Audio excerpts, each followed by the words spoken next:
I did not make you, brother. I said, oh, yes, you did, dear apostle. He said, brother, I said, I did not make you. And I couldn't understand it because everything I knew is what he taught me. I said, but yes, sir, dear apostle, but you did make me. He said, who's the teacher? Shut me up. And he said, I've given you the same teaching that I've given everybody else. But only Allah could have shown you how to take the teaching and put it in the way that you put it. No, brother, I didn't make you. Allah made you for me. Now listen, I am his helper.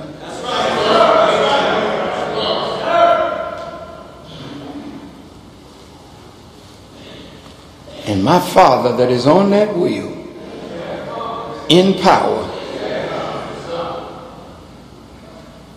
told me I had one more thing to do, and I could come again to the wheel, and he would allow me to see him face to face. I look forward to that meeting, and I kept trying to think, what is the one more thing? I was sitting in Mexico and somebody gave me a book, a 2-volume book called The Death of the Messiah, and I'm reading in Luke, and it said, Jesus said he had to go to Jerusalem, and from there he would be taken up. And I'm figuring, well, oh, maybe that's what I have to do. So we called for the Million Man March. Now listen, we've been in this country 450 some odd years. Nobody in 450 years has called black men, and they respond 2 million. Do you remember when Jesus went to the tomb? Mary and Martha told him, Jesus said, you've been there, Lazarus would not have died. And Jesus said, well, he only sleeps. Take me to where he is. And when Jesus got to the cave, the scripture changes a little. It said Jesus, it says he had been there 4 days and started to stink. And Jesus didn't go in the cave. He stood outside and said in a loud voice, Lazarus, come forth. And Lazarus heard his voice and came out of that tomb or that cave. He had a napkin around his eyes. Say his hands were bound, his feet were bound. And Jesus said to Satan, loose him. Let him go. Same thing that Moses told Pharaoh. Loose them. Let them go. You remember that parable? That Jesus was desirous of building the kingdom, and he told his disciples, look, go down and you'll see a colt and an ass tied with it. Loose the ass and the colt and bring them to me. And if anybody asks you what you're doing, tell them the master has need of these. called for that million-man march. Look who came. See, the ass represents the unlearned masses of the people.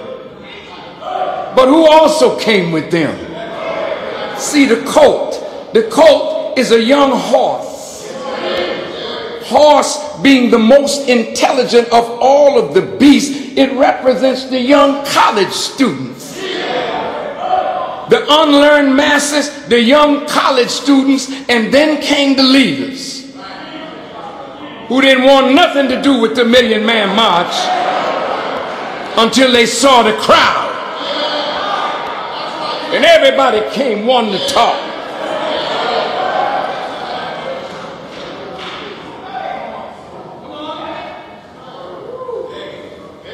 Reverend Jackson came to my room. He said, "Minister, how much time would you give me to speak?"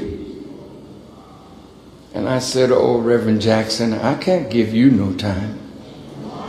You go and speak until you've said what it is that God has put on your heart to do." What Negro do you know?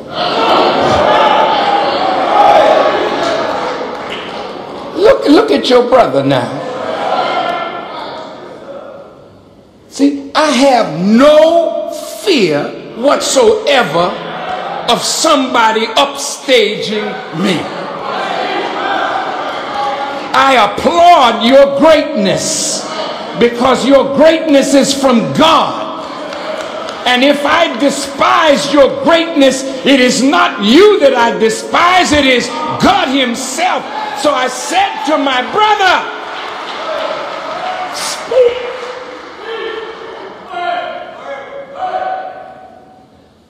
Bishop Brookins of the AME Church came to my room. He said, "Farrakhan, are you going to use this platform to proselytize your faith?" I said, "No, sir, brother. I'm just going to tell the truth and ask these men to join a church of their choosing, a mosque, a synagogue of their choosing, to join an organization of their choosing. Go back and listen to what I said." He said, "You would do that, Brother Farrakhan?" I said, "Yes, sir.